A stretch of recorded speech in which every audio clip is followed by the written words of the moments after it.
주님의 이름으로 사랑하고 축복합니다.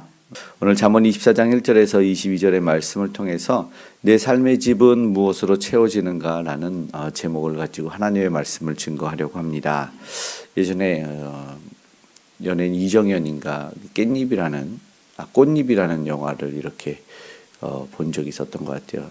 나중에 정신이 나가서 머리에 꽃을 꽂고 이렇게 돌아다니는데 예전에 지금은 이제 그런 분들이 없는데 예전에 동네에 꼭 한 분씩 있었다. 김남준 목사님이 책에서 그런 말 하더라고요. 그러다가 꼭 그분들이 꼭 끌어안고 다니는 보따리가 있는데 그 보따리를 이제 동네 형들이 빼앗아서 열어보면 온통 잡동사니와 쓰레기뿐이었다. 이런 말 하는데 우리에게도 그런 것들을 붙들고 꼭 쥐고 놓지 않는 것이 있지 않나, 들고 다니는 것이 있지 않나, 그런 것을 신앙 안에서 버려야 될 것이다 라고 이야기를 한 것이 어느 책에서 있었길래 기억이 남는 것이 있었습니다. 오늘도 우리가 그런 것 같습니다. 우리의 인격과 신앙도 건물과 같아서 무엇으로 기초가 놓아져 있는지 또 무엇으로 채워져 있는지 중요하다라는 것이죠. 말씀과 지혜 대신에 세속적 가치, 비교, 분노, 불평을 채우면 아무리 좋은 기초가 또한 있을지라도 삶은 어지럽고 힘들게 될 것이죠.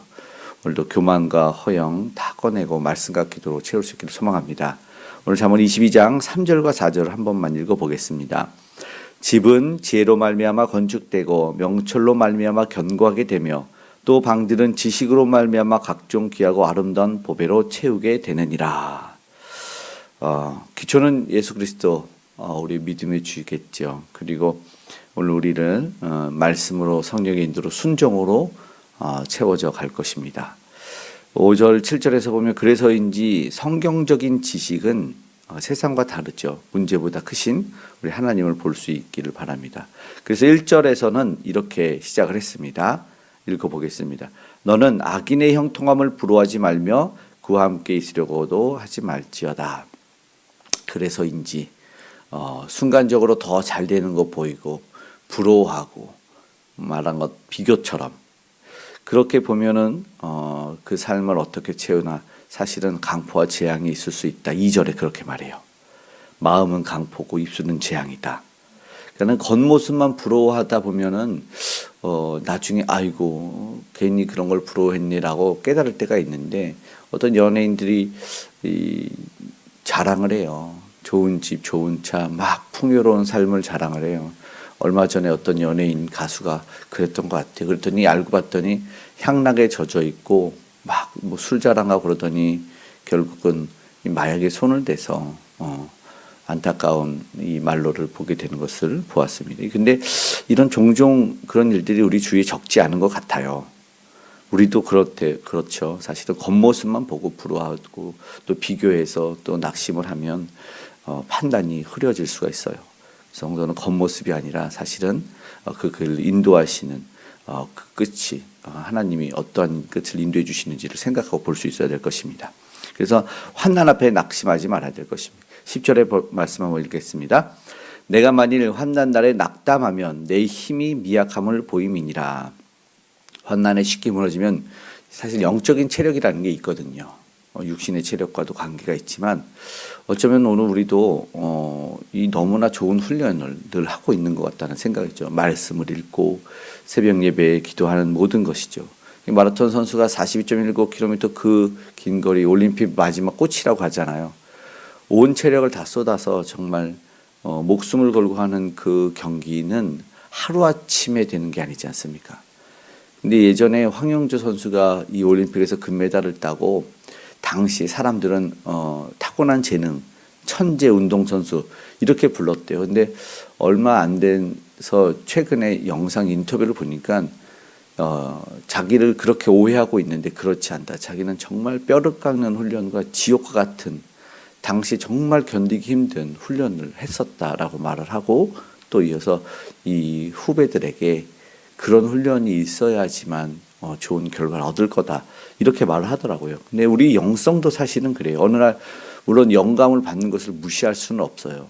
그러나 영성이 있는 자들은 매일의 경건을 절대 놓지 않았다라는 것이죠. 말씀과 기도 생활을 통해서 그 사람의 영성을 이루어가고 순간적인 어떤 변화가 없다고 말하는 건 아니겠지만 은사적인 측면이 아니라 한 사람의 인격이 자라는 데는 오랜 시간이 걸린다는 것이죠. 그래서 매일의 훈련, 그것을 통해서 우리는 영성을 성장시키고 영적인 체력을 길러야 된다라는 것입니다. 수많은 고난도 이후에 쉽게 넘길 수 있는 이유가 바로 그 영성의 힘, 영적 체력이거든요. 평안을 유지할 수 있는 것도 그렇습니다. 쉽게 동요되지 않는 것도 마찬가지죠. 그래서 사실 우리가 주님 나라 갈 때까지는 영적인 측면에서는 현역 선수이지 않나 생각이 돼요. 그래서 오늘 우리도 훈련 중이구나, 오늘도 전쟁 중이구나 늘 말하지 않습니까? 경기 중에 있다는 사실을 기억할 수 있기를 원합니다. 그래서인지 의인은 7번 넘어져도 다시 일어난다고 말씀을 16절에 하고 있습니다. 그렇습니다.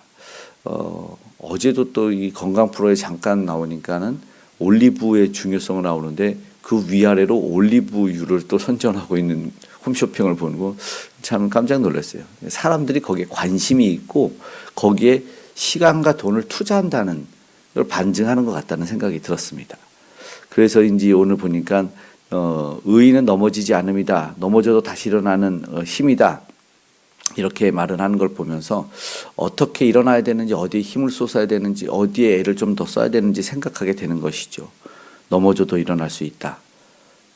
이 한 장인이 도자기가 깨졌는데 버리지 않고 모아서 그 조각을 다시 채워놓는데 그 깨진 부분을 붙이고 금으로 칠하는 이 공예가 있대요. 이게 킨츠키라고 하는데 더 귀한 그릇이 되는 거다라고 말하더라고요.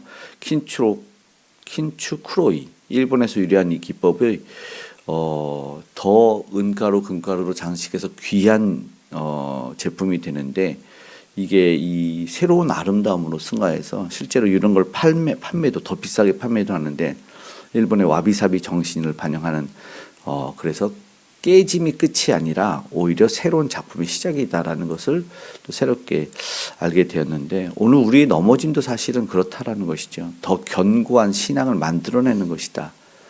그러니까 무엇에 힘을 써야 되는가, 무엇에 낙심하지 않아야 되는가. 그래서 악인의 형통을 불허하지 말라고 다시 한번 17절에서 20절에 이야기합니다. 이 17절의 말씀 한번 읽어보겠습니다.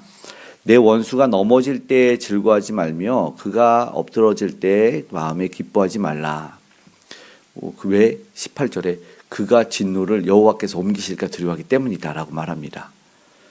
악인의 등불은 꺼지리라 20절에 말합니다. 잘 되다가 흔들리고 악인은 망하고 기뻐하지 않아도 돼요. 그래서 경기장의 선수들이 정말 열심히 운동하는 선수들이 쓰러지면 진짜 스포츠맨십은 그걸 비웃거나 잘 됐다고 하지 않아요. 오히려 안타까워 격려하고 그의 손을 잡아 일으키는 모습을 우리가 보지 않습니까? 정말 힘들어 싸우는데 쓰러진 선수를 마지막에 손잡아 일으켜주고 꼭 끌어안는 모습은 진짜 스포츠맨십이다라는 것을, 그래서 오히려 응원하고 격려하는 모습이 사실 우리 믿음의 사람들에게도 있어야 되거든요.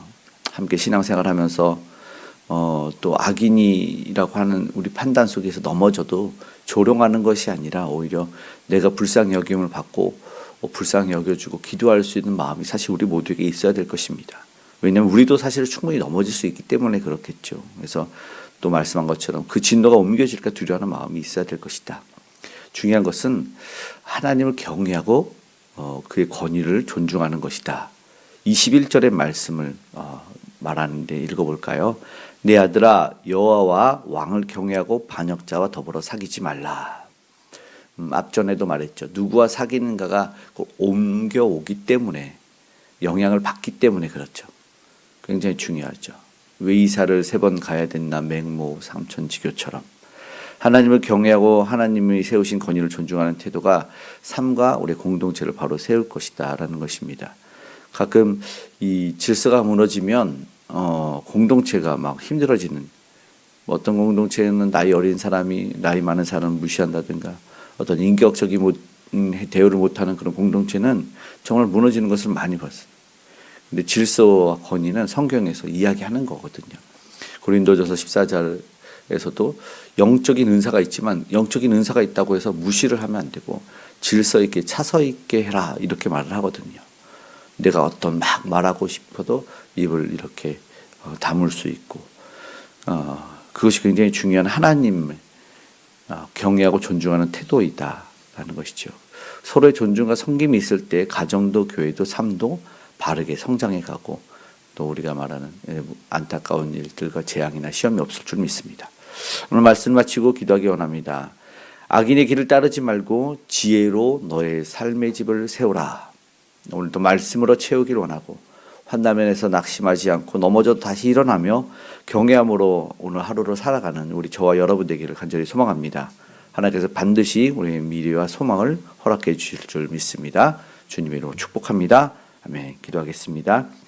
사랑이 많으신 아버지 하나님 고맙고 감사합니다. 오늘 우리의 삶을 주님의 말씀으로 오늘 아버지 하나님 채워갈 때 주의 도우심으로 말미암아 견고케 하여 주셔서 아버지 하나님 기뻐하는 그 삶을 하루하루 살아가게 한 걸음 한 걸음 내딛게 도와주시옵소서. 그러나 아직도 주를 몰라 세상의 것으로 채우며 아버지의 불평과 미움으로 원망으로 채워가는 이들에게 예수 그리스도가 전달되어지길 원합니다. 오늘 선교사님들과 동행하시고 함께 하셔서 땅끝까지 주의 이름이 전파되게 하여 주시고 하나님의 생명력이 아버지와 나타날 수 있도록 구원받은 백성이 나타날 수 있도록 하나님 은혜를 베풀어 주시옵소서. 위정자들과 함께 하여 주셔서 하나님을 경외하고 두려워하는 자들 되게 도와주시기 원합니다. 하나님의 일꾼들이 오늘도 그 능력을 바라며 빛을 발하길 원하니 도와주시옵고 북녘의 우상한 무너져 아름다운 복음의 통일로 이어져 갈 수 있도록 은혜를 베풀어 주시면 무엇보다 우리 귀한 다음의 세대가 우리 믿음 안에서 예수를 믿는 믿음 안에서 성장되게 하여 주시옵소서.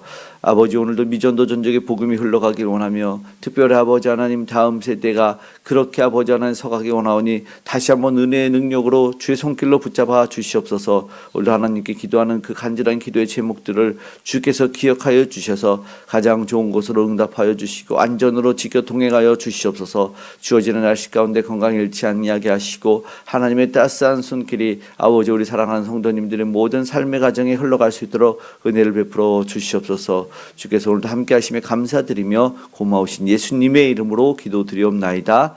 아멘.